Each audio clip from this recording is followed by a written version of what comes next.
కాబట్టి ఈ ప్రకారంగా మనము బ్రహ్మ జిజ్ఞాస విషయాన్ని చర్చ చేసుకుంటూ దీంట్లో ఉండేటువంటి ఈ అవయవాలు ఉన్నాయి కదా, అత బ్రహ్మ జిజ్ఞాస అనే దాని గురించి మనం చర్చ చేసేటప్పుడు మొట్టమొదటి మనకి అత విచారం చేయవలసి వస్తుంది. అత విచారం చేయవచ్చు. కాబట్టి అత విచారం చేసేటప్పుడు ఆనంతర్యం అనేది కరెక్టే, ఆనంతర్య విషయమే తీసుకోవాలి.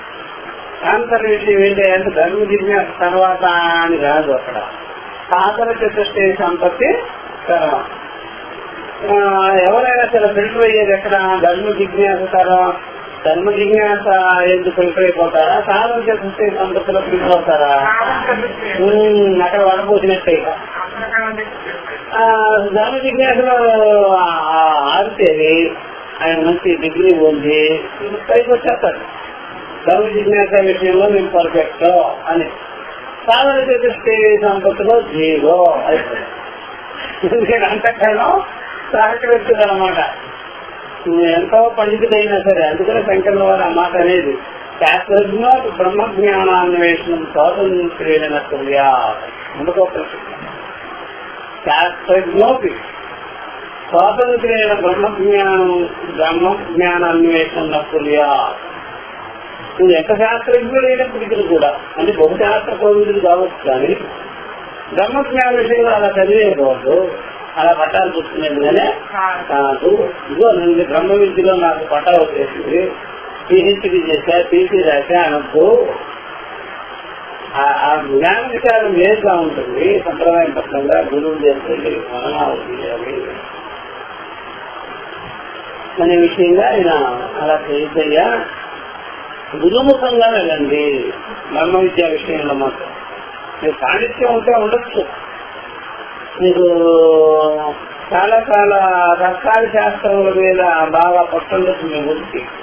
బ్రహ్మ విద్య ఎందుకు మాత్రం కుతర్కాదులు, ఆ వ్యాకరణం రీతిగా వ్యాఖ్యానం చేసుకోవడం, బ్రహ్మ అంటే వ్యాకరణం ఎలా చెప్పేసినారు, తర్కం ఎలా చెప్పేశారు, ఇట్లాగా చెప్పొద్దు. అది గురించి వెళ్ళదు వాళ్ళు చెప్తాను కదా. అందువల్ల స్వాత్మ విషయమైంది కదా, అందులో స్వాతంత్ర్యాన నతుల్యాత్ అని చెప్పి ఈ ప్రకారం అర్థశబ్ద విచారంలో ఆనంతర్యం అంటే సాధన చతుష్టే సంపత్తి నోట్లో ఉంది, ఇంకా బయటకు రావడం వాళ్ళకి. ఈ చర్చ చేసి ముందు పోతారు, నోటి నుండి వ్యక్తం కావటంలా. అనంతర విషయంలో ఈ ముందుగా ప్లాట్ఫారం రెడీ చేసుకుంటున్నారనమాట. కర్మకాండ లాగా ఈ కర్మ చేసిన తర్వాత దీనికి అధికారి, క్రమ వివక్ష అంటే క్రమ పద్ధతి ఉంది. మీకు నాకు పశుధోనులు ఇచ్చేటప్పుడు మీరు ఏ విధంగా క్రమాన్ని పాటిస్తారో, ఎలాగా ఏ సన్నిధిని వెయ్యాలి అని మీరు చెప్తారో, ఏ మంత్రోచ్చారణ చేయాలని చెప్తారో, అట్లాగా మనకి ఇక్కడ అట్లాంటివి ఏమి లేదు. పూజ తర్వాత నామ సంకీర్తన తర్వాత పూజ తర్వాత జపం తర్వాత ధ్యానం అనే పద్ధతులు ఇక్కడ లేవు. ఇక్కడ సరాసరి అంతఃకరణంలో ఆ వివేక వైరాగ్యాలు ఉంటే, అంతఃకరణ శాంతిస్తుంటే, ఫలాపేక్ష లేని అంతఃకరణంగా ఉంటే, ప్రకృతి బుద్ధి లేని అంతఃకరణంగా ఉంటే బ్రహ్మ విద్యా జ్ఞానమునకు అధికారి కావచ్చును అంతే కదా. మరి ఎందుకని అంటే అది పొందే విషయం కానీ కాదు, గుర్తుపెట్టుకోవాలి. సాధ్య విషయము ప్రాప్త విషయం కాదు, ప్రాప్త విషయం కాదు, అది అప్రాప్తే పొందే విషయం కాదు. కాబట్టి స్వరూపత అది ప్రాప్త విషయమే. అందువల్ల ధర్మ బ్రహ్మ జిజ్ఞాసయో ఫల జిజ్ఞాస వేదాస్య. ధర్మ జిజ్ఞాస విషయంలో ఆ ఫలము కాలాంతర విషయము, బ్రహ్మ జిజ్ఞాస విషయము అకాలము, అకాలమైందనమాట. దాని కాలంతో పని లేదనమాట, సాధనతో పని కూడా లేదు, క్రియలతో పని కూడా లేదు, స్వస్వరూపమే అయి ఉన్నది. ఇంకా కాలంలోనే ఆ జ్ఞానం మన స్వరూపమై మన అనుభవమై ఉంటుందన్నమాట. మీటింగ్ ఉండదు దానికి. కాబట్టి విచారించుకునేటువంటి బుద్ధి రెడీగా ఉండాలి.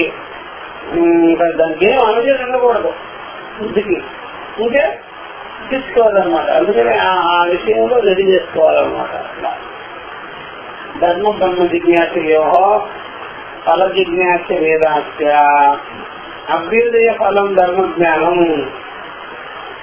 అభ్యుదయ ఫలం ధర్మజ్ఞానం. ధర్మజ్ఞానం అంతా అభ్యుదయ ఫలం అనమాట. చేస్తే వచ్చేది డెవలప్మెంట్, అది బాగా ప్రగతి ప్రగతి ప్రగతి విషయం అనమాట. చేస్తుంటే అలాగే అభివృద్ధి పథంలో కొనసాగుతుంది. ఏదే ధర్మజ్ఞానం.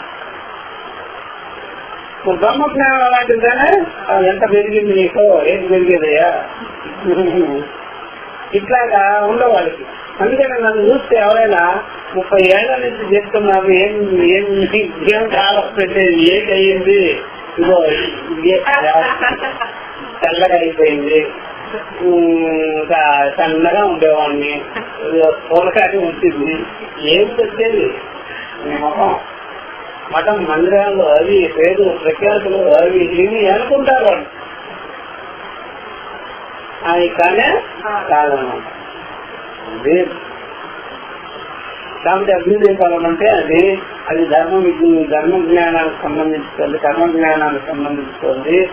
లేదు అనుష్ఠానాపేక్ష ఉంటుంది కదా, అనుష్ఠానంతో పని చేయాలన్నమాట. సాధన విశేషం ఉంటుందన్నమాట. కర్మకాండ, ఉపాసన అట్లాంటివన్నీ ఉంటాయి. అనుష్ఠానం నిజమే చేసుకోవాలన్నమాట. మరి నిశ్రేష గురించి చెప్తాను. నిశ్రేష ఫలంతో శబ్దం చేత అది రానిది, అది నిశ్రేష కాదు, శబ్దం చేత కర్మకాండం నెగెట్ చేయడం అన్నమాట. మరి నిశ్రేష ఫలంతో బ్రహ్మ విజ్ఞానం. బ్రహ్మజ్ఞానంతో బ్రహ్మాత్మ విచార జ్ఞానంతో మోక్షం సిద్ధిస్తుంది. మోక్షం సిద్ధిస్తుంది. ఎందువల్ల బ్రహ్మ విజ్ఞాన స్వరూప లక్షణమే మోక్షం అంటారు. బ్రహ్మణ విజ్ఞానం బ్రహ్మ విజ్ఞానం తదేవ మోక్ష ఫలం. అహమస్మి బ్రహ్మ ఇచ్చి బ్రహ్మ విజ్ఞానం అంటే నేను బ్రహ్మగా అయి ఉన్నాను. బ్రహ్మ విజ్ఞాన విచారం చేసే సమకాలంలోనే విచారించేవాడు ఆ స్వరూపం కన్నా కూడా అనేగా మిగలని మిగలకూడదు. అదో వాళ్ళకి మోక్షం కలుగుతుంది. సర్వబంధ నిమిత్తుంది ఆ జ్ఞానంలో. బ్రహ్మజ్ఞానం నిర్మించుకోవడమే కదా సంసారం నిమిత్తం అయిపోతుంది, బంధాలు నివృత్తం అయిపోతుంది, మిగిలిన ఇంకేం చావు పుట్టుకులన్నీ నివృత్తం అయిపోతుంది. ఆ సబ్జెక్టు లక్షణమే అంటున్నాం. దాంట్లో విజ్ఞానమే అలాంటిది, చేసేది పొందేది కానీ కాదు. అది వీళ్ళు ఎంత వ్యత్యాసం చూడగా వేరుపర్వతం యొక్క ఆవగింది ఎక్కడ, దానికి దీనికి సంబంధమే లేదు. అంటే అనుష్ఠానాంతరాపేక్ష. అనుష్ఠానంలో పని నేను కూర్చొని విచారం చేయండి, వినండి, బుద్ధి పెట్టండి. వాక్యార్థ విచారంతో సంబంధము. అంతేగాని కాళ్ళు చేతులు పట్టుకోవాలి, దానికి ఏదో పని చేస్తానని మాత్రం అనుకోవద్దు. ప్రశాంతమైన మనసు కావాలి కదా. శరీరంలో ఎన్నైనా ఉండొచ్చు వదులుతులు, కానీ బుద్ధికి ఏమొచ్చా అట్లాగా. హాస్పిటల్కి పోయి కూర్చోరా, ఎన్ని గంటల పడిదాకులు రాస్తామండి. ఇక్కడ అలా బుద్ధి పెట్టుకొని విచారం చేస్తే చాలన్నమాట. అట్లా అంతేగాని మా వల్ల కాదు అని చెప్పేదాన్ని వీళ్ళనే లేదు. బుద్ధికి ఆ రకమైనటువంటి జిజ్ఞాస బలం ఉంటే చాలు, పట్టుకుంటుంది అన్నమాట విషయం. అందువల్ల సత్య అనుష్ఠానాపేక్షం, అనుష్ఠానాంతరాపేక్షం బ్రహ్మజ్ఞాన విషయం. ఈ అనుష్ఠానంతో పనే మిమ్మల్ని వెళ్ళి చేయమని చెప్తాము. మేము చేసే విషయంగా చెప్పలేదు, విచారం చేసుకునేదిగా చెప్పాం. వివేక విషయం అని చెప్పామయ్యా, అంతేగాని ఇంకొక విషయంగానే బాగుంటుంది. అందుకనే బ్రహ్మజ్ఞాన విషయం ఇక్కడ జరుగుతుంది అంటే ఎవరైనా సరే, అలాగైతే మా శరీరాన్ని ఇప్పుడు మేము ఇబ్బంది పెడతాము, తర్వాత బ్రహ్మ విద్య కోసం ఉపయోగిస్తాము అనేవాళ్ళు.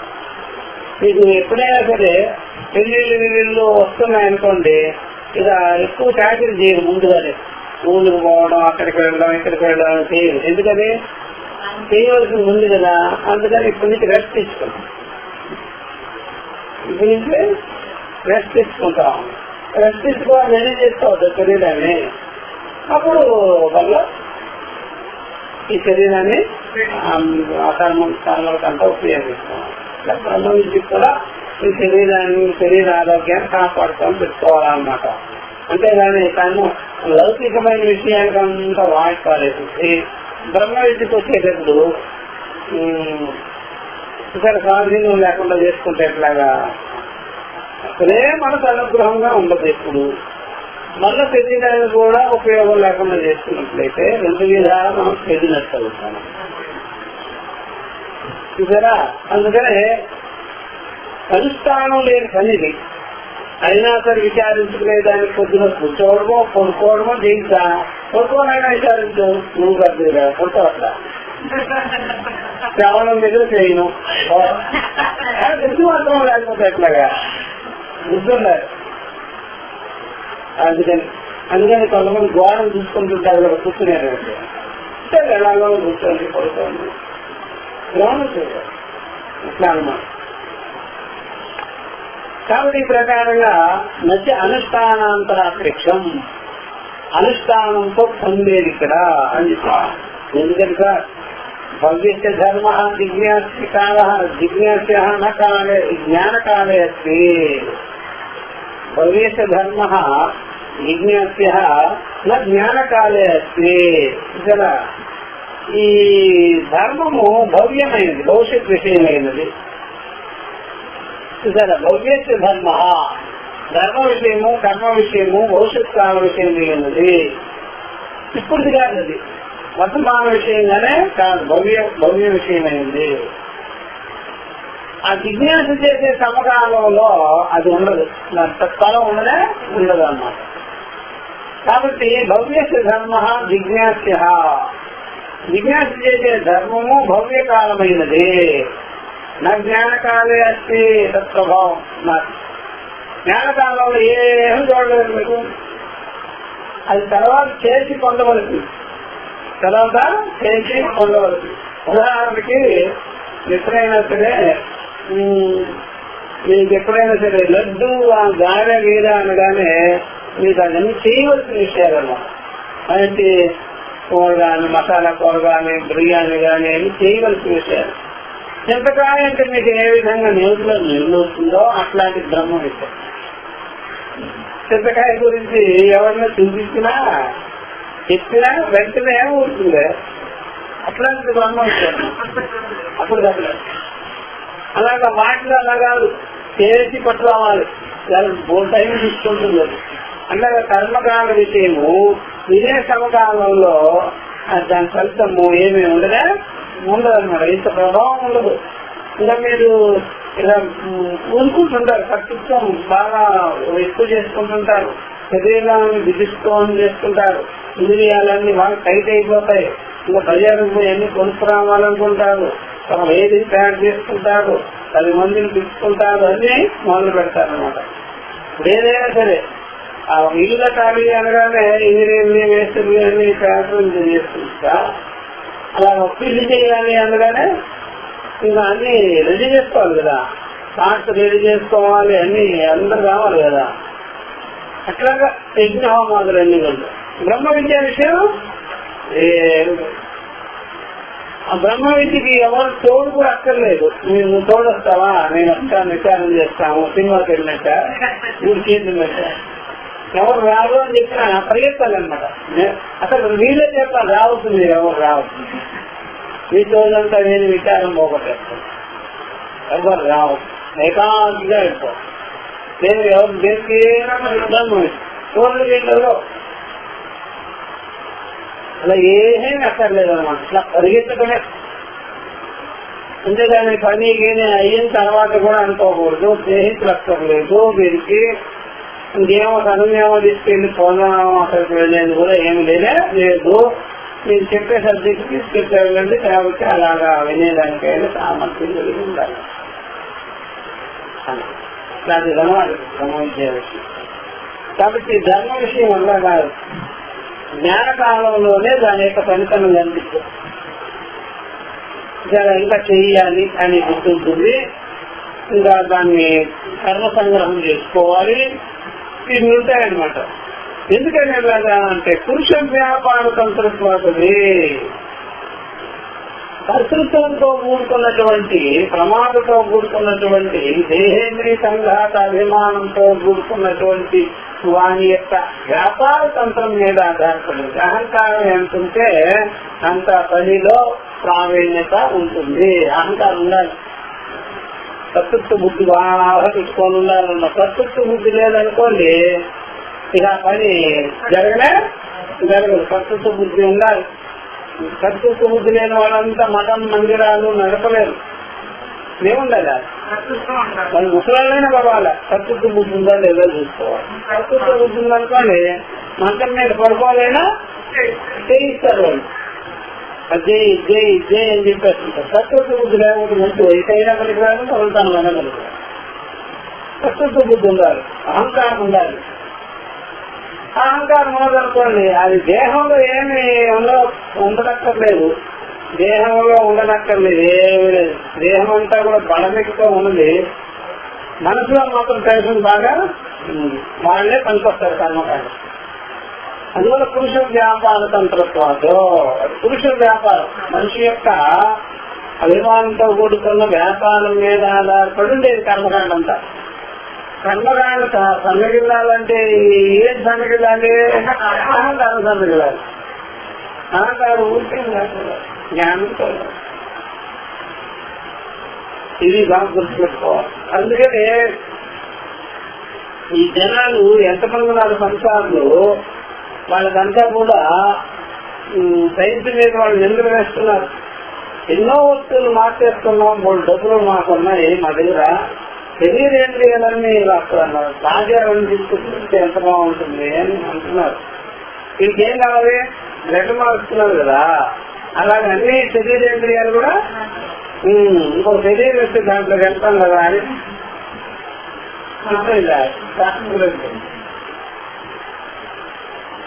అట్లా కావాలన్నమాట. దాంట్లో వెళ్ళి కనిపిస్తారు వాళ్ళు. ఈ శరీరం అక్కర్లేదన్నమాట. ఈ రకంగా జనాలకి మంచి ఆ రకమైన కోరికల ఆలోచనలు ఉన్నాయన్నమాట. ఆకాంక్ష, కోరిక, కామన బాగా ఉంటుంది. కాబట్టి ఆ కోరిక ఉన్నంత వరకు కర్తృత్వము అవన్నీ ఉంటాయి. కాబట్టి పురుష వ్యాపార తంత్రం అన్నమాట. ఏది? కర్మకాండ లక్షణం అంతా.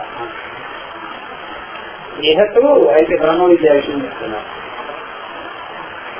ఇహత భూతం బ్రహ్మ జిజ్ఞాస్యం నిత్యత్వాత్ నా పురుష వ్యాపార తంత్రం.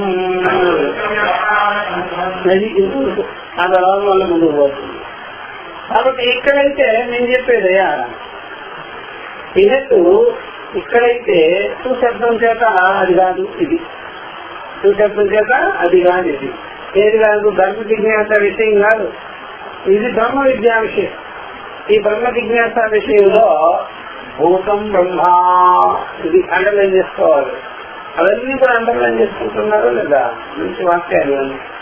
ఏదో భూతం బ్రహ్మ జిజ్ఞాస్యం నిత్యత్వాత్ నా పురుష వ్యాపార తంత్రం. ఇది ఇక్కడైతే భూతం బ్రహ్మ సిద్ధం బ్రహ్మ. భూతం బ్రహ్మ అంటే సిద్ధం బ్రహ్మ. సిద్ధ బ్రహ్మనే ఇది. నిత్య శుద్ధ బుద్ధ ముక్త స్వరూపమైనటువంటి సర్వకాల సర్వాంది ఏకరూపమైనటువంటిది, పరమార్థ విషయమైనటువంటిది ఆయన బ్రహ్మం అనమాట. నిత్యం బ్రహ్మ, సిద్ధం బ్రహ్మాండ నిత్యం బ్రహ్మాండ ఒకటే. సిద్ధం బ్రహ్మ జిజ్ఞాస్యం, ఇదే జిజ్ఞాస విషయం. సిద్ధ బ్రహ్మమునే ఇక్కడ విచారిస్తున్నాం. నిత్యమైన బ్రహ్మమునే, స్వరూపమైన బ్రహ్మమునే ఇక్కడ విచారం చేస్తున్నాం. అందుకని వస్తుతంత్రం అన్నారు.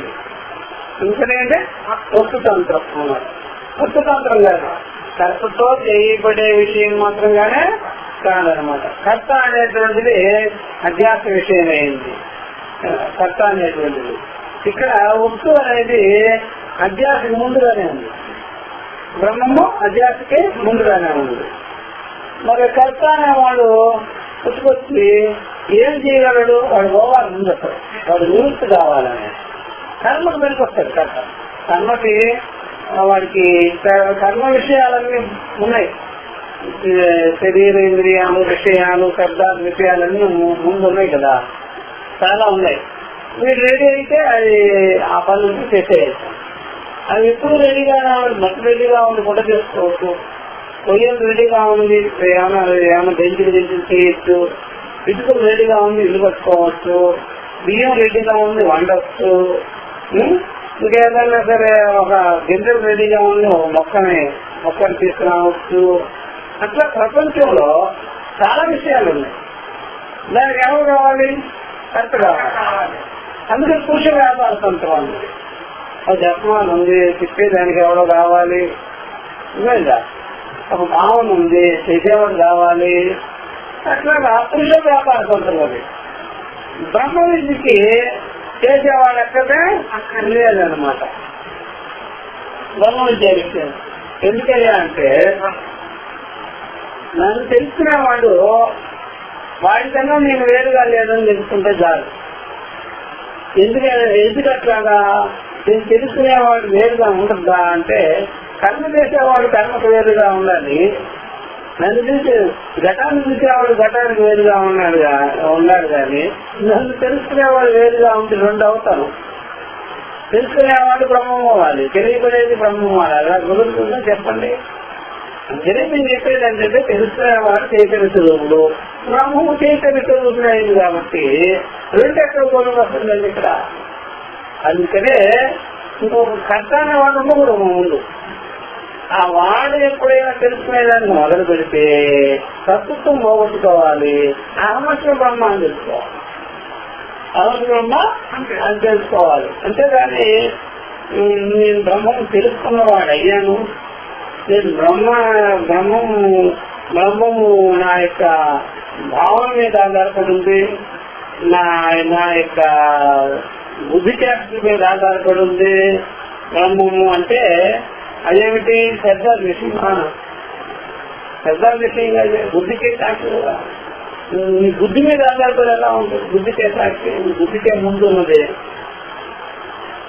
అందువల్ల ఇక్కడ సిద్ధం బ్రహ్మ విషయము తెలుసుకోవాలి.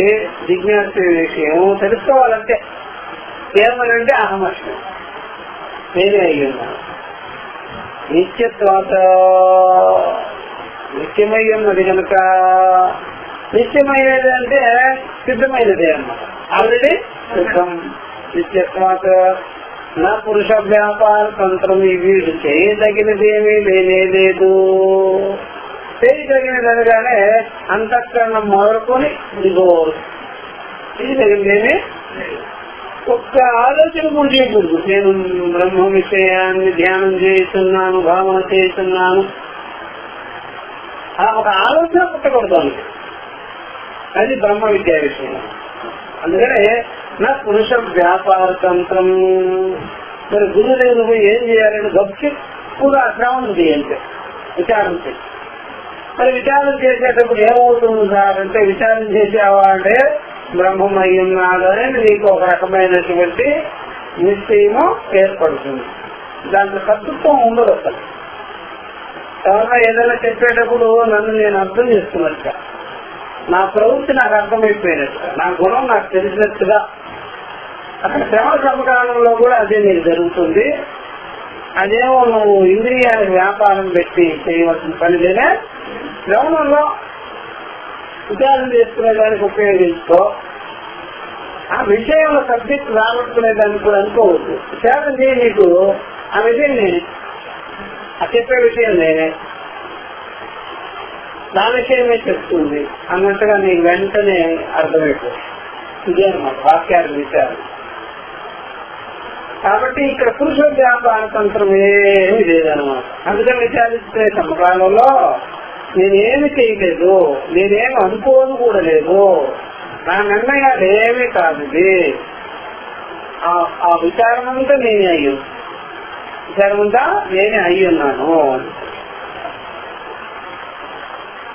అదనమాట. అందుకని పురుషుడు వ్యాపారం అంతా ఉంది. సరే ఇప్పుడు చెప్తారు. శోధన ప్రవృత్తి వేదాస్య ఇవన్నీ అండర్లైన్ చేసుకోవాల్సింది. దిగు వంతు యాహి శోధన ధర్మస్య లక్షణం విషయే నింద్యానైవ పురుషం అవబోధయతి. ధర్మశోధనాత్ పురుషం అవబోధయత్యేవ కేవలం కేవలం మా కామ పెట్టుకోండి. అవబోధస్య శోధనాజన్యత్వాత్ న పురుషः అవబోధే నియుజ్యతే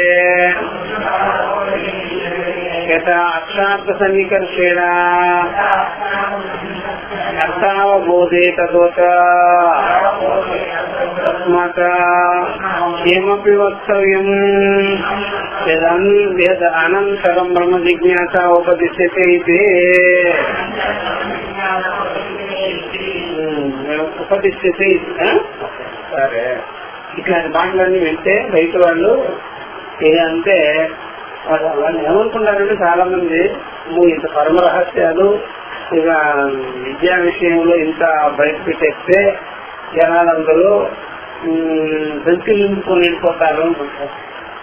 బ్రహ్మ విద్య సంచి నింపుకొని వెళ్ళడం, దోచుకొని వెళ్ళడం, ఏదో మేము గ్రహించేసుకున్నాము అని వెళ్ళిపోవడం కదనే.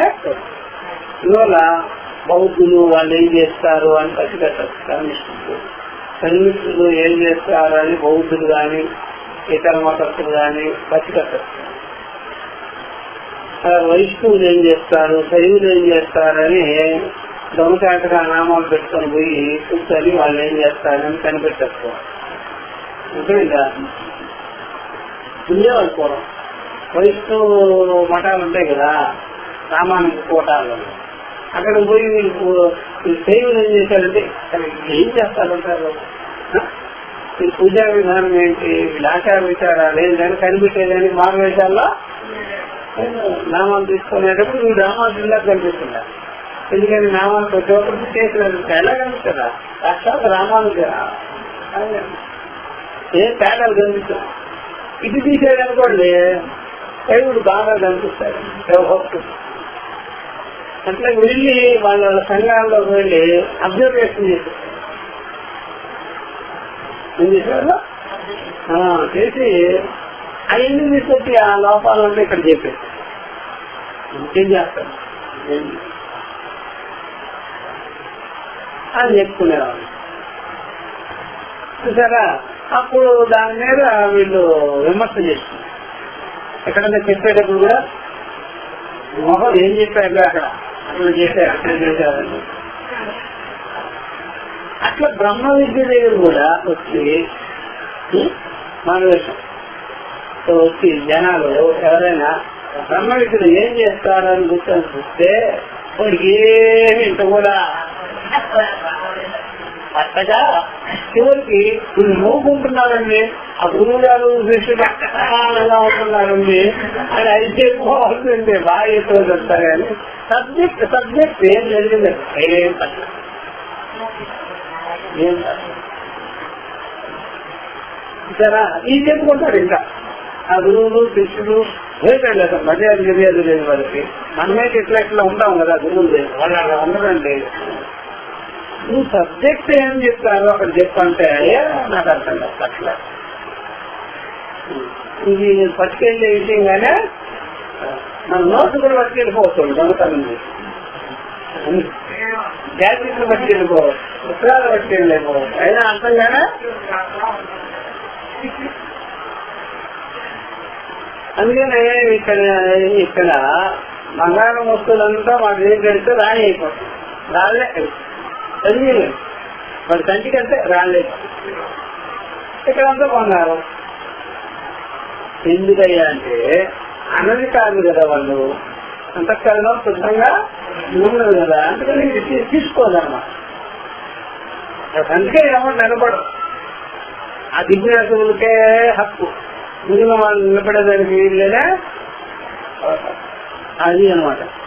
అట్లాగే వైష్ణవాదులు కర్మిష్ఠులు బౌద్ధులు వాళ్ళు ఏం చేస్తారో కనిపెట్టి బయటికి చెప్పొచ్చేమో కానీ ఇక్కడ వేదాంతుల సంగతి ఏమిటని బయటికి చెప్పేదానికి వీలు లేదే లేదు. అందువల్ల ఇది అంతఃకరణం తీసుకోవాలి ఇది. ఎందుకని వాళ్ళకి చాలా సృష్టి సంపత్తి లేకపోవడం బట్టి కదా ఇంకేం కలుగుతాయంటే విపరీతం కలుగుతుంది. ఇంకేం కలుగుతుంటే విపరీతార్థం కలుగుతుంది అన్నమాట. ఆయన అది ఖండన చేశారు, ఇది ఖండన చేశారు, ఏ విషయం నిమిత్తంగా చేశారు అది. కాబట్టి యాహి చోదనా ధర్మస్య రక్షణం. కాబట్టి చోదనా ప్రవృత్తి అనేది, చోదనా ప్రవృత్తి అంటే చోదనా లక్షణం ధర్మ అని ఒక అర్థం అనమాట. ఈ మీమాంసకు నుంచి తీసుకున్న మాట చోదన లక్షణం ధర్మ. చోదనా లక్షణమే ధర్మస్య లక్షణం అనమాట. చోదన అంటే ఒక ప్రవృత్తి అనమాట. చోదన అంటే ప్రవృత్తిని కలిగించటం అనమాట. చోదనా ప్రవృత్తి భేదాస్య అని చెప్పారు. ఆ యొక్క కర్మ శోధన ఎలా ఉంటుంది, జ్ఞాన శోధన ఎలా ఉంటుంది అన్నమాట. అంటే జ్ఞాన విషయంలో ప్రవృత్తిని ఎలాగ వాళ్ళు చేస్తారు, కర్మ విషయంలో ఎలాగ ప్రవృత్తిని కలిగిస్తారు, భావాన్ని కలిగిస్తారు అనే విషయం అన్నమాట. దేహములో దానికి నువ్వు చెయ్యి అని శోధన చెప్తే, జ్ఞానంలో నువ్వు విచారం చేయి అయ్యా ఉన్నావు అని చెప్తాను. నువ్వు అయ్యే ఉన్నావు అది గురుముఖంగా నువ్వు విచారించుకో అని చెప్పారు. ఇక్కడేమో చెయ్యి అని అది ఉపాసన చెయ్యి, కర్మ చెయ్యి, అది ఖర్చు పెట్టి, ఇది ఖర్చు పెట్టి, ఇలా ఖర్చు పెట్టి, అలా ఖర్చు పెట్టి, ఆ కాలంలో ఈ కాలంలో ఆయన వీళ్ళు చెప్తారు. అట్లా అప్పుడు అనేక పంక్తులు దేంట్లో కనిపిస్తాయి, చల్లగా కర్మ శోధనలో. జ్ఞాన విషయంలో అట్లా ఉండవు, అనేక తంతులు ఉండవు, శాఖోపశాఖలు ఉండవు అనమాట. బహుశాఖాయనంతా బుద్ధయో అవ్యవసాయన శాఖోపశాఖలుగా ఉంటాయి అన్నమాట. కర్మకాండ విషయాలలో పద్ధతి కాదు కదా. ఇప్పుడు ఎన్ని అవతారాలు చేశాం 9 రోజుల్లో, అన్ని రకాలు ఉండవు బ్రహ్మ విద్యలో. బ్రహ్మ విద్య మొదటి అవతారం ఇది, 2వ రోజు అవతారం బ్రహ్మ విద్య, 3వ రోజు ఇది, తర్వాత నైతాసురు మధ్యని అని ఉంటాయా చెత్త. మొదటి నుంచి ఒకటైతే ఇన్ని రోజులు చెప్పిన అదే విచారమే కానీ ఇన్ని అవతారాలు, ఇన్ని వ్యవహారాలు, ఇన్ని మంత్రాలు, ఇన్ని తంత్రాలు, ఇన్ని క్రియాకలాపాలు ఇట్లా ఉండవు ఇక్కడ.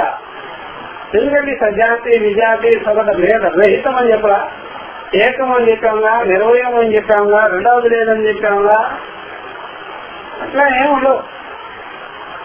ఇదే విషయం అట్లా. కాబట్టి జనాలు చాలా ఆశ్చర్యం, నానా రకాలు ఉంటే కానీ వాళ్ళకి ఇంద్రియాలన్నీ ఉండవు, నానా రకాలు ఉండాలి వాళ్ళకి. ఇక్కడేమో ఏకరకం. అంటే ఇప్పుడు బుద్ధికి ఎంత కష్టం వస్తూ ఉండాలి. కాబట్టి చోదనా ప్రవృత్తి భేదాస్య. చోదనా ప్రవృత్తి విషయంలో భేదములు ఉన్నాయి. అది లేదు ఇది లేదు, అవి చేయమనేది వాడు తెలుసుకోమనేది. యాహి చోదనా ధర్మస్య లక్షణం. ఏదైతే చోదనా లక్షణము ధర్మ లక్షణంగా ఉందో, చోదనా లక్షణం ధర్మ అన్నమాట. చోదనా ధర్మస్య లక్షణం అది ఎట్లాంటిదయ్యా అంటే విషయ నియంత్రణైవ పురుషం అవ్వకూడదు. ఆయా విషయాలలో దాన్ని నియమిస్తూ మనిషిని అర్థం చేస్తుంది, లాక్కొని తన వయసు. ఇప్పుడు ఎవరైనా క్రైస్తవుడు అన్నాడు అనుకోండి, వాడి వైపు లాక్కుంటారు మనుషులు, ఆ రోజు అంతా చెప్పేస్తారు దాంట్లో ఉండే అలా నిలబెట్టారు. అటు వాడికి అదే చెప్పేసి అంతా కదా. ఇది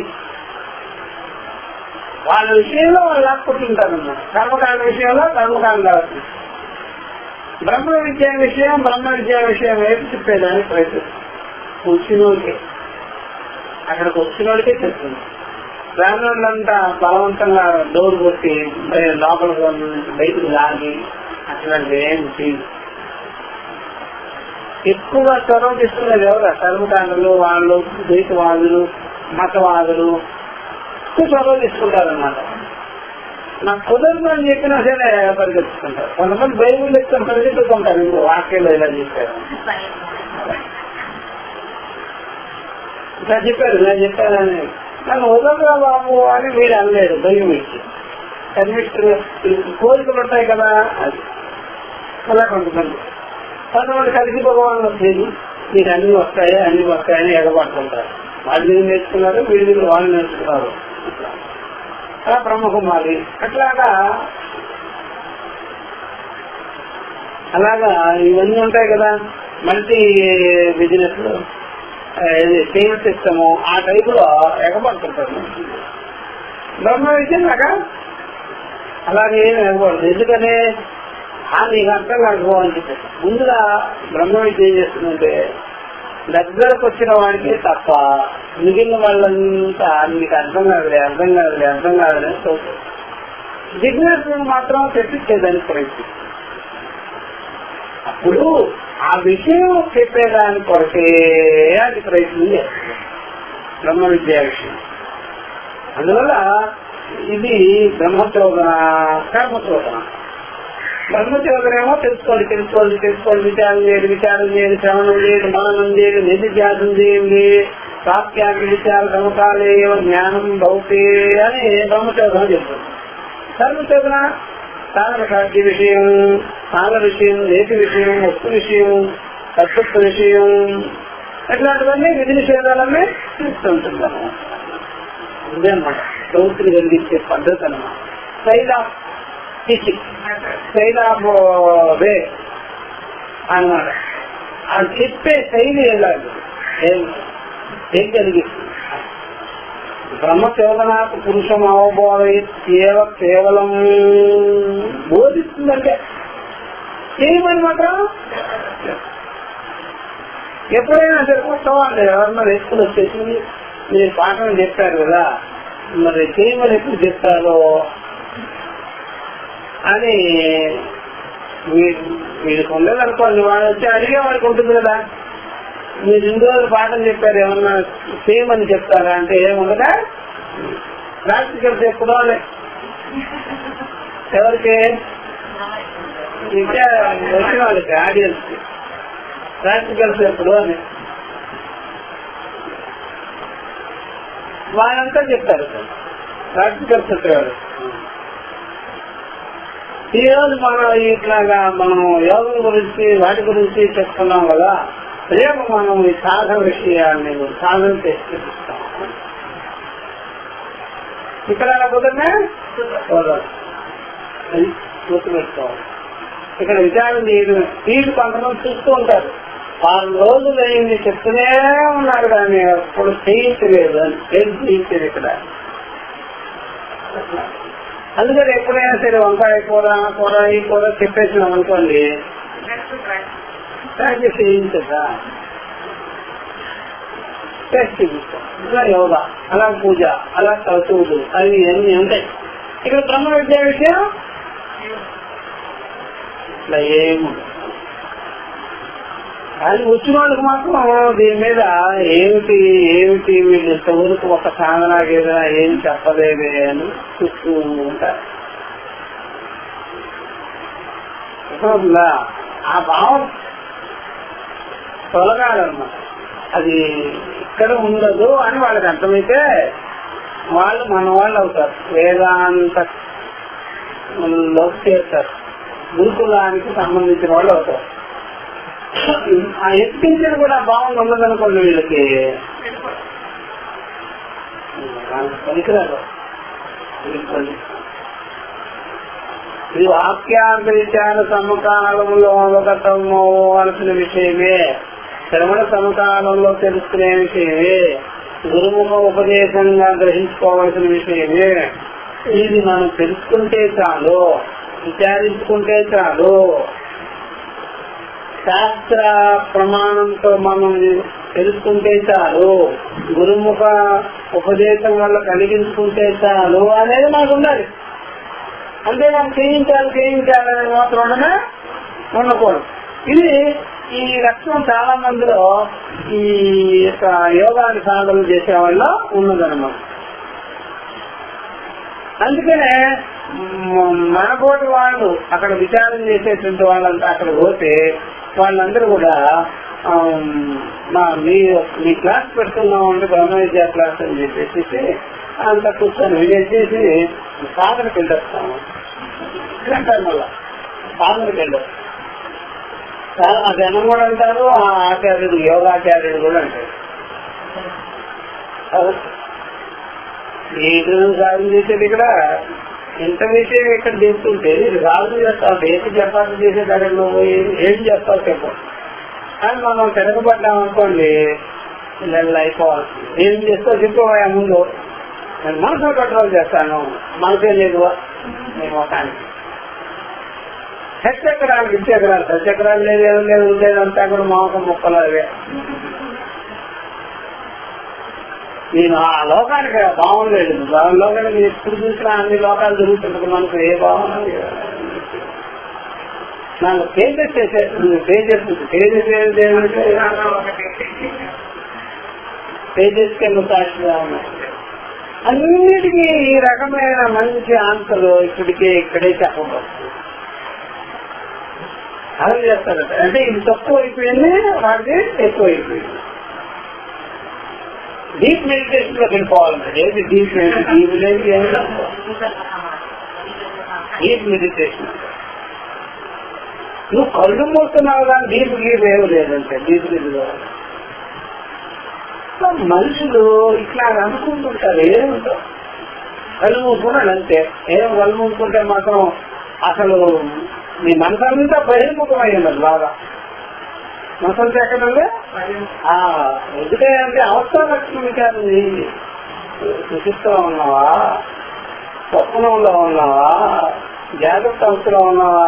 జాగ్రత్త అవస్థ అంతా బహిర్ముఖ దృష్టి ఉంటుంది, అంతర్ముఖం ఉండగా. స్వప్నంలోకి వెళ్ళు, లోపల నుండి వ్యవహారం చేస్తుంది.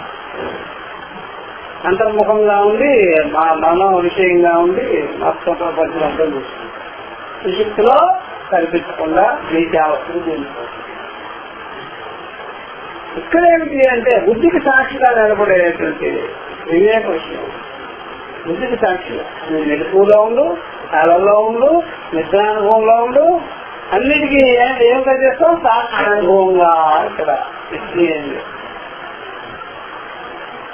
సిద్ధ విషయమే, శాస్త్ర విషయం ఏం కాదు. కాకపోతే నెగేట్ చేసుకోవాల్సింది కొన్ని ఉన్నాయి. నెగేట్ చేసుకుంటూ ఉంటే మనం ఆ రకంగా నిత్యం చేసుకుంటుంటే తెలుసుకుంటాం. కాబట్టి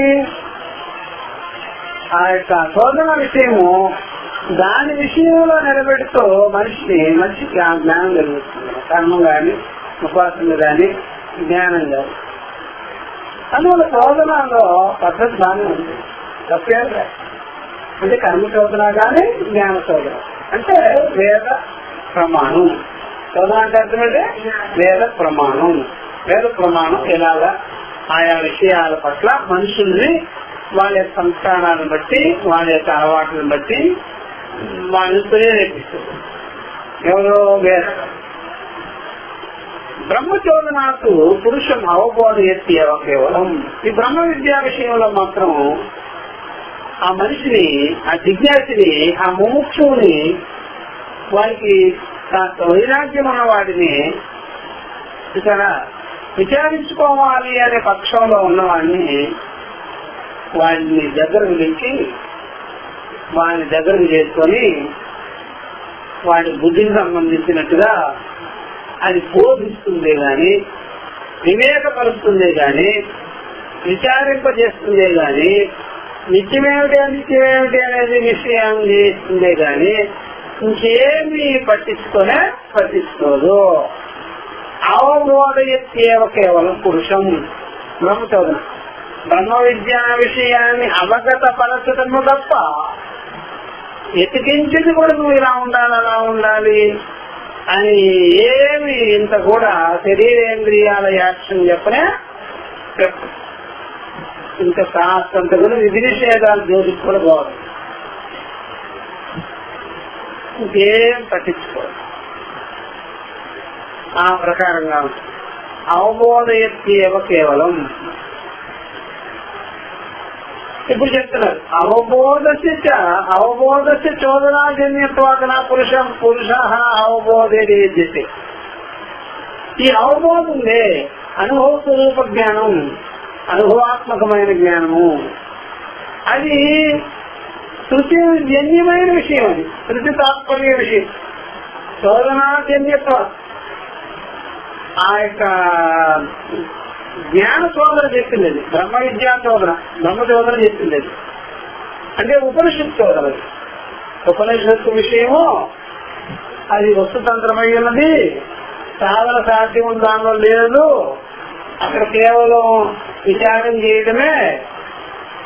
అక్కడ ఆత్మ ఏమిటి అనాత్మ ఏమిటి, ప్రమాత ప్రమాణ ప్రమేయములు ఎవరి యందు ఆరోపింపబడి ఉన్నది, శరీరేంద్రియ సంఘాతము దాని యందు ప్రకాశించేది ఎవరు, బుద్ధి ఎందుండేటువంటి తత్వం ఏమిటి, ఆ యొక్క బుద్ధిలో ఉండే అహం ప్రత్యేయుడు ఎవరు, అహం ప్రత్యేయుడికే సాక్షి ఎవరు అని అవబోధస్య. చూసారా, ఈ అవబోధ తప్ప చోదన విషయము, బ్రహ్మ చోదన విషయము నా పురుష అవబోధని. నువ్వు సాక్షిలో ఉండు, ఇది పొరపాట్లు ఉన్నాయి చాలా మంది. నువ్వు సాక్షిలో నిలబడిపో, నువ్వు ఆత్మలో నిలబడిపో, నువ్వు బ్రహ్మం యందు నిలబడు, నువ్వు బ్రహ్మం వైపు నీ దృష్టి సాధించు, నువ్వు బ్రహ్మభావాన్ని నిశ్చయం చేసుకో అని మాత్రం చెప్పదు. అయ్యే ఉన్నావు అని చెప్తుంది కానీ అలా సాక్షిలో అలా నిలబడిపోతావు. బ్రహ్మము ఏంది అలా నిలబడిపో అంటే నిలబడిపోండి. నేను ఎక్కడి నుంచి వస్తే అక్కడ పరిగెత్తుకుంటాను నిలబడాలి. నువ్వు ఇక్కడ నిలబడు అక్కడ నిలబడినట్టుగా బ్రహ్మం ఎందుకు నిలబడంటే అందుకు మూలం నేను ఎక్కడున్నా, నువ్వు ఆత్మ దృష్టి పెట్టు అనగానే పెట్టేవాడు ఎవరు, ఆత్మ ఎవరు. అందువల్ల అలాంటివేం చెప్పవు, అలాంటి ఎదస్తాకపోతే ఏమి చెప్పడం. నా పురుష అవబోధని ఆ అనుభవ స్వరూపమైన జ్ఞానం ఎందు నియమింపజేయదో. నియమము అనగానే నియమించుట అనేది ఒక కర్మ విశేషం, నియమించదు అన్నమాట. ఎందుకనే అయ్యే ఉన్నావు కదా, నువ్వు బ్రహ్మమే ఉన్నావు. నా మాట విన్నావా చెడిపోతా, వినకపోతే చెడిపోతా, బ్రహ్మం అవ్వు అని చెప్తారా. నా మాట ప్రకారం నువ్వు బ్రహ్మమే అవుతావు. అట్లాగా నువ్వు అనుకోలేదు ఎందుకు సార్, నీ మాట ప్రకారమేనా కాకపోతే కాదా. అందువల్ల ఈ ప్రకారంగా నా నియమించే ఇలాంటి అనుభవం స్వరూప విషయం ఏందో నియమించినా అందుకని ఎప్పుడైనా సరే గురువులు అలాగే ఎవ్వరిని అలా నింద చేయదన్నమాట. రూపమే ఏమో పొరపాటు నన్ను బుద్ధిపూర్వకమైంది ఇంద్రియ విషయాలు ఆహార దోష ఇదే పరమార్థ విషయంగానే కాదు. మీరు ఏదైనా తెచ్చిన గొడవలు ఎవరు తెచ్చుకునేవి, లోక వ్యవహారాల వల్ల జరిగేవి, కుటుంబ వ్యవహారాల వల్ల కలిగేవి అన్ని కూడా వ్యవహారం సంబంధించిన మన వ్యవహారంలో కూడా మనం ఇట్లా ఉండాలి పెట్టుకుంటాం. కాబట్టి వాటికి సంబంధించినటువంటి 5 వయసు తక్కువ లేదు. కానీ ఇదే మనమేమో పరమార్థ విషయంగా ఏం పోగొట్టుకున్నది ఏమి లేదా, ఇంత కష్టం లేదు ఎవరికి, అంత వ్యవహారాత్మకం. అంతవరకు దేనికి సంబంధించింది వ్యవహారాత్మకం. అందువల్ల ఎప్పుడైనా సరే మా కూతురు అలిగిపోయి ఇంటి నుండి వెళ్ళిపోయిందండి, ఎక్కడికి పోయిందో తెలుసు అని చెప్పేసి అంటే అక్కడ మనకు తెలిసి పొద్దునేదో అలిగింది అందుకని వెళ్ళిపోయిందండి, కల్పించటం లేదో అంటున్నాము. అవిటిగా మామూలుగా చదువుకునేదానికి వెళ్ళిపోతే అలిగిపోయిందా, అది మనసు తేడా కదా. ఇదంతా ఇక్కడేమో మనకి మనసులో ఏమనిపించింది, అలిగింది. అసలు అంత దూరం పంపించేసినా దానికి ఏముంది, అలిగిపోయి కింద. అందులో వ్యవహారంలో ఆ ప్రకారంగా మనం చేసుకుంటాం కాబట్టి అది దూరమైనా సరే సంయోగమే కానీ వియోగమే కాదు. ఇక్కడ దగ్గరైనా సరే మనుషులు దగ్గరగా ఇంట్లోనే ఉంటూ పడకుండా ఉంటారు. చూడండి, అదేమంటాము మనసు తేడాలని ఆ ఇంట్లోనే తిరుగుతుంటారు, అలా ఒకసారి చూసారా మనసు అలా చేసేసుకుంటుంది అనమాట. ఇవన్నీ మనకి వ్యవహార దోషాలు అనమాట. అంత రాగద్వేషాలు ఉంటాయి, ఇష్టానిష్టాలు ఉంటాయి. అదే పరమాత్మ విషయం మాత్రం కానీ తిప్పుకోవచ్చు, ఎలా కావాలంటే అలా బెండ్ చేసుకోవచ్చు. కొన్ని కొన్ని ఉంటాయి కదా, కొన్ని మామూలుగా తాటి నీళ్ళు పడుతుంటాయి, ఇప్పుడు వస్తుంటాయి ప్లాస్టిక్వి, ఎలా తిప్పితే అలాగా అలా కాగిపోతూ ఉంటాయి. ఆ టైప్ మనకు కష్టం చేసుకోవచ్చు. ఎవరికైనా విరోధం అన్నా పెట్టుకోవచ్చు, మంచిగా ఉండొచ్చు, ఇష్టంగా అయినా ఉండొచ్చు, అయిష్టంగా అయినా ఉండొచ్చు. ఇదే పరమార్థ విషయం మాత్రంగానే. అలాగా బ్రహ్మ విద్య విషయంలో పురుషుల్ని అలాగ నిలదొక్కే విషయంగా చెప్పలేదు, బాగు చేయగలరు. అట్లా నిలబడరా, ఇలా నియమంగా ఉండరా, లేకపోతే బ్రహ్మం జారిపోతావు. జారిపోయేదేముంది, బ్రహ్మం సర్వకాల తర్వాత అదే ఉన్నాం కదా. 3 అవస్థల్లో కూడా వ్యాపించుకొని 3 అవస్థలే దీని ఎందుకు కలిపిమ్మబడి ఉంటే 3 అవస్థల నుండి జారి బ్రహ్మం ఎక్కడికి పోతుంది? 3 అవస్థలే జారిపోతుంది. కానీ అలా చెప్పలేదు, అలాంటి వాళ్ళంతా చెప్తున్నారు. ఇంకా నువ్వేం చేసినా నీ బ్రహ్మస్వరూపానికి హాని లేనే లేదు అని చెప్పి నువ్వేమన్నా చేస్తావు వ్యవహార పక్షంగా. నువ్వు ఎలా అయితే బ్రహ్మమే అయ్యింది. ఇక చెప్తున్నారు, అక్షాంత సంగీకర్షేణ అర్థావబోధేతోత. ఎట్లాగే అంటే ఈ బ్రహ్మ విద్యా విషయము కళ్ళు తెరిస్తే వెనక మన కంటి ముందుండే పుష్పం ఎలాగా వెంటనే గుర్తించేస్తాము. ఇది ఒక కర్మ కాదు, ఇది కళ్ళు రెప్పలు అలా తెలుస్తున్నాము పుష్పం కనుక. అంటే ఇది ఒక కళ్ళు రెప్పలు తెలుసుకున్న తర్వాత పుష్పం చూడకు, ఇలా చూడు, అలా చూడు అని కాదు కదా. చెవులు ఓపెన్ అయ్యి ఉన్నాయి, ఏ శబ్దమైన వచ్చి పడిపోతుంది, చెవులు వెంటనే కనపడేస్తాయి. అట్లాగనమాట. అక్షాంత సన్నికర్షేలా కంటికి ఏదైనా సరే ఎదురుగా నిలబడితే సంబంధం పెట్టుకుంటే ఆ వెంటనే జ్ఞానం కలిగిపోతుంది. పుష్పం ఇదేమి, ఇది అని, ఇది పుష్పము అని తెలుసుకోవాలి. అట్లాగే విచారించుకునే సమకాలంలో ఆహం కంటి దేవగానే పుష్పం ఇది విచారించుకునేటప్పుడే నేను బ్రహ్మమయ్యాను. విన్నావా బ్రహ్మం, విచారించావా బ్రహ్మం, తెలుసుకున్నావా బ్రహ్మం, వాక్యాన్ని విప్పావా దాని అర్థం బ్రహ్మం, శృతి వాక్యాన్ని విప్పావా అది బ్రహ్మమే.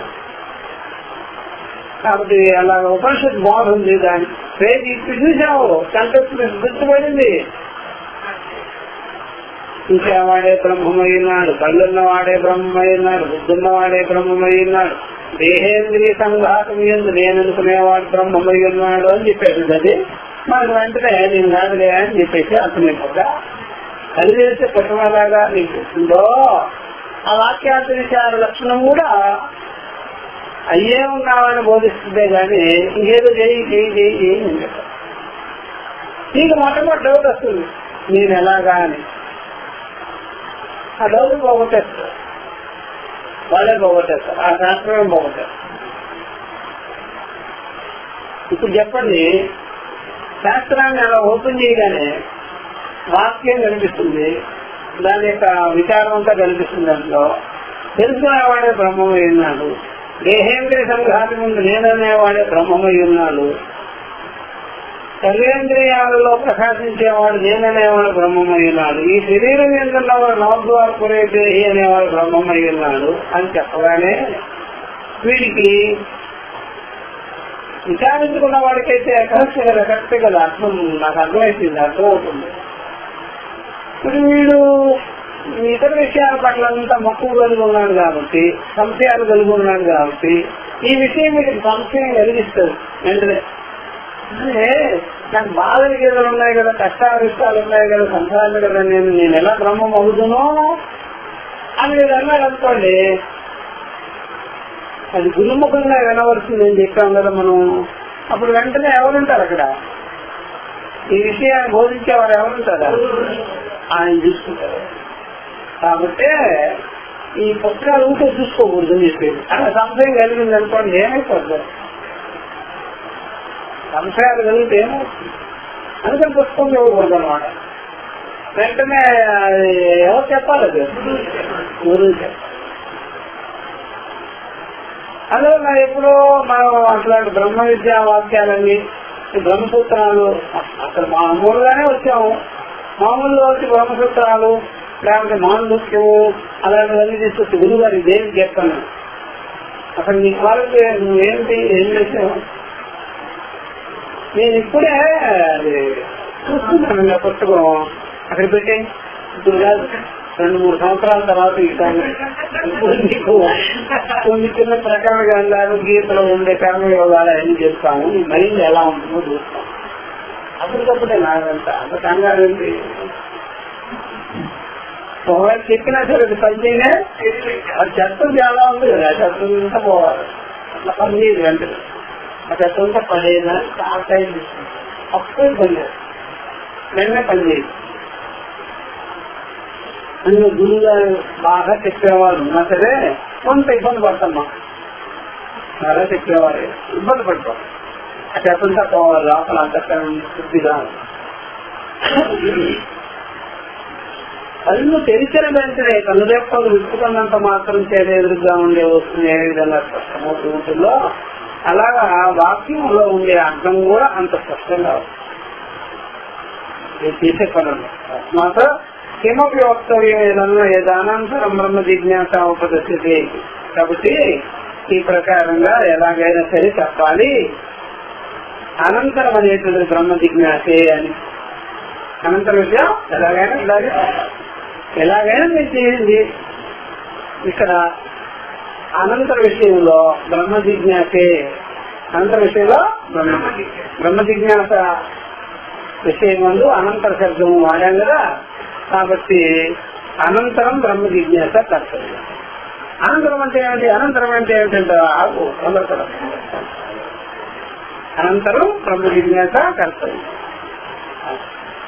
అది అనంతర విషయం చెప్పుకోవాలి కదా. ఇప్పుడు బ్రహ్మ జిజ్ఞాస విషయము అది రెండు డిఫరెన్స్ చెప్పారు కదా. ధర్మ జిజ్ఞాస అంటే ఏమిటి, బ్రహ్మ జిజ్ఞాస అంటే ఏమిటి. ఇప్పుడు అర్థ శబ్దానికి ఇప్పుడు అర్థం చెప్తే తెలుస్తుంది. ఓహో అందుకనేనా. అర్థ శబ్దానికి సాధన చతుష్టయ సంపత్తి అని చెప్పేసి ధర్మ జిజ్ఞాస కర్తవ్యం అంటే నవ్వుతారు. ఏమంటారు? నవ్వుతారు. అందుకనే ఎవరికైనా సరే వైరాగ్యాదులన్నీ బోధించేసేసి వైరాగ్యాదులు ఏదైనా చెప్పి పూర్వం ఏదో కొన్ని ఉండేవన్నమాట. అదే గరుడు పురాణం అన్ని చెప్పేసి అప్పుడు నువ్వు ఇట్లాగా పెళ్లి చేసుకోరా, ఇట్లాగా రియల్ ఎస్టేట్ చేయరా అంటే వాడికి అది అడవికి పట్టదు లేదు, పండరాదు. అప్పుడు పూర్వం వాళ్ళు ఈ గరుడు పురాణం అన్ని వేసిన తర్వాత అప్పుడు ఏమంటారు ఇది ఏం మొన్న ఎవరో ఆ భూమిలో బాంబింగ్ చేస్తున్నారు, భూమి కన్నం పెడతారు అనగానే కొంతమంది ఒకరు తెచ్చారట. అది ఎంత లూజ్ మైండ్ చూడండి. వాడేమన్నా బిగ్ బ్యాంగ్ చేసుకుంటుంటే అదే ముఖ్యంగా ఇంత దిగుతుంది ఏమంటే కానీ భూమి అంతా దిగుతుంది అట్లా అల్మోహం. ఈ దిగుండి ఆయుధం సరిపడతారు. చేసి ఏం చేస్తారు ఇప్పుడు? మళ్ళీ సత్తు తప్ప అవన్నీ ఏదో ఉండబట్టగా సైంటిస్టులు పూర్వం రాజులు దగ్గరికి పండితులు వచ్చేస్తారు. ఆయనకి అంటే కళ ఎప్పుడు అనుకుంటుంది. కళ కూర్చో అదే రాజుగారు నాకు చెప్పాలి పని నాకేమి ఒక పద్యాలు అట్లాగా పొగడ్తలు గీగర్తలు. స్వామి రాజుగారు అన్నీ అయిపోయినాయి, మళ్ళీ ఏమంటారంటే మన గుడి పెట్టాం కదా దుర్గమ్మ వారు, ఆవిడ పేరు కష్టం రాసి అంటారు. అదే చౌదేశ్వరి దేవి మీద ఏంటారు అది రాసి ఇది రాసి అన్ని సైంటిస్టులు కాస్తూ ఉంటారు. ఏమంటే ఏముండగా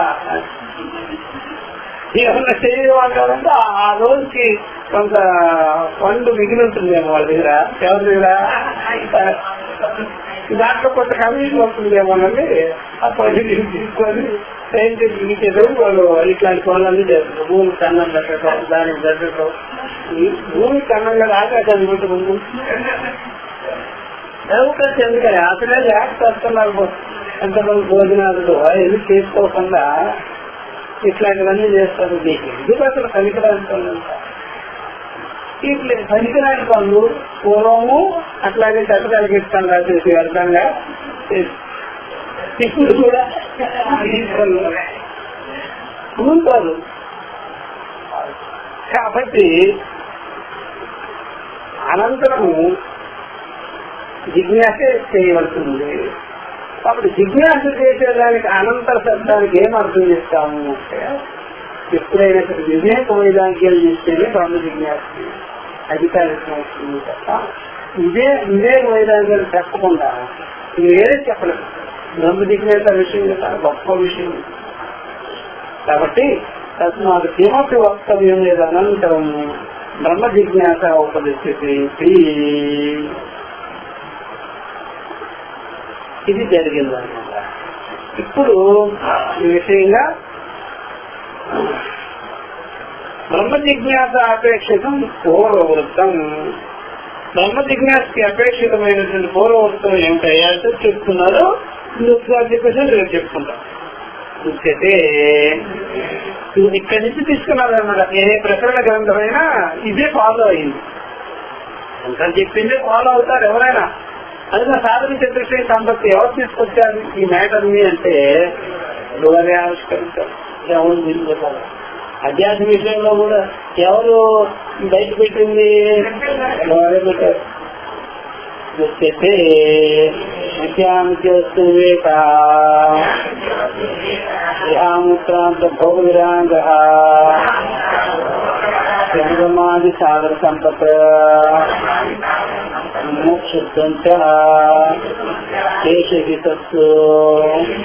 ప్రాగతి జన్మ జిజ్ఞాసాయాః ఓర్ధ్వంస శక్యతే బ్రహ్మ జిజ్ఞాసితం జ్ఞాతం విపర్యయే తస్మాత్ అసత్యేన యథా ఉక్తసాగర సంపత్త్యనంతర్యం ఉపదిశ్యతే. సమస్య. అందువల్ల ఎవరైనా ఒక ఇద్దరు విద్యార్థులు ఇద్దరు కర్మకాండ కోసం నేర్చుకునే దానికోసం వెళ్తున్నారు. పౌరైతే నేర్చుకోవాలి, యజ్ఞహోమాలు నేర్చుకోవాలని. ఈ మధ్యలో ఒక చెట్టు కింద ఒక పాముల వారు ఎవరో ఒక ఆయన కూర్చొని సాధన చతుర్శ్రీ సంపత్తి చెప్తూ ఉన్నారు అనుకోండి.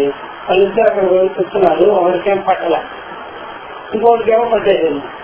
అప్పుడు ఇద్దరు ఒకే క్లాస్ లో చేరతారా, వేరే వేరేగా చేరతారా? వాళ్ళిద్దరు వెళ్ళగానే కర్మకాండ సెక్షన్ లో వాడు వెళ్ళిపోతాడు. సాధన చతుర్శ్రీ సంపత్తిని గురించి కొద్దిగా విన్నవాడు ఏం చేస్తాడంటే వెంటనే నేను ధర్మ జిజ్ఞాసలోకి ప్రవృత్తి లేదు, నాకు బ్రహ్మ జిజ్ఞాస ఏమున్నది నాకు వెళ్ళిపోతాను. ఎందుకంటే సాధన చతుర్శ్రీ సంపత్తి గొప్పతనం. అలాగే మన లౌకిక వ్యవహారాల్లో కూడా ఎవరైనా కాలేజీకి పోయాడనుకోండి చదువుకునేదానికి, కొంతమంది దుష్ట సాంగత్యం చేశాడనుకోండి పిల్లలతో, వాడు చదువు మానేసేసి ఎక్కువగా డబ్బులు ఖర్చు పెట్టడం, తిరగడం అవన్నీ చేస్తారు కదా. మనసు ప్రవృత్తి కదా. వెళ్ళింది ఏంటి? చదువుకునేదానికి. ఇప్పుడు చేసేదేంటి? తెలుసుకోండి. ఇక కాలేజీలో ఇంట్లో కుమారుడు ఫోన్ చేస్తుంటాడు, అంత డబ్బులు కావాలి, ఎంత డబ్బులు కావాలి, ఫీజులు కావాలని. మీరు అసలు ఏ సంవత్సరం ఫీజే కట్టలేదట. ఏమి రంగు ఇలా చేసినావురా అంటే అంతేలే అంతేలే అని చెప్పారు. నువ్వు చదువుకోరా అని డబ్బులు పంపిస్తే నువ్వేమో అటు తిరిగి ఇటు తిరిగి దాన్ని ఖర్చు పెట్టేది దురుపయోగం చేసేసి నువ్వు ఇంతవరకు కూడా ఒక సబ్జెక్ట్ లో కానీ ఒక క్లాస్ వెళ్ళినట్టుగా ఏమి లేదురా అని అంటావా లేదా? అట్లయితే సంవత్సరాలు కూడా అంతేనా, ఏది వింటే అది పట్టేసుకోవడం. అదేదో మంచిది కావచ్చు, చెడుది కావచ్చు, తినాగా ఏడుస్తుంటారు.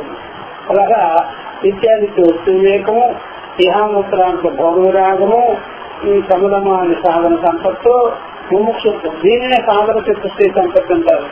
ధర్మ జిజ్ఞాస ముందు కానీ తర్వాత కానీ బ్రహ్మ విద్యా విచారం చేయాలంటే తప్పనిసరిగా ఉండాలన్నమాట. ఇది లేకపోతే మాత్రం బ్రహ్మ విద్యా విచారానికి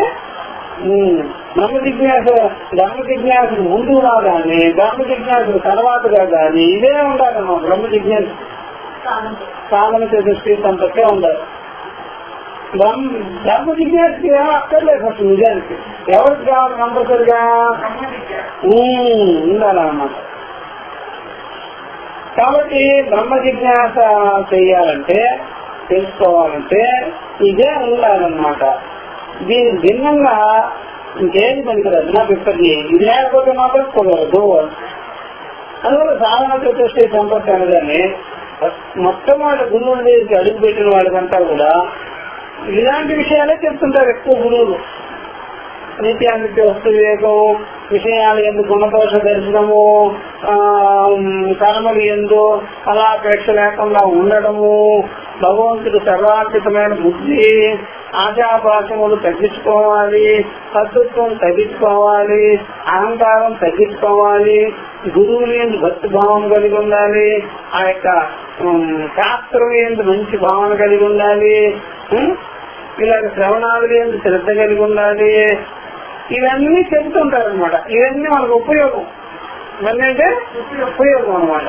అవన్నీ ఏదైనా అంతఃకరణాన్ని ఏం చేస్తాయంటే ఏకాగ్రత పరిచయానికి ఉపయోగపడతాయి అని ఉద్దేశించి చెప్పారు. అందులో సాధన చతుర్దశి సంపత్తి అతి ముఖ్యం అనమాట. ఓం సహనౌతు సహనో భునక్తు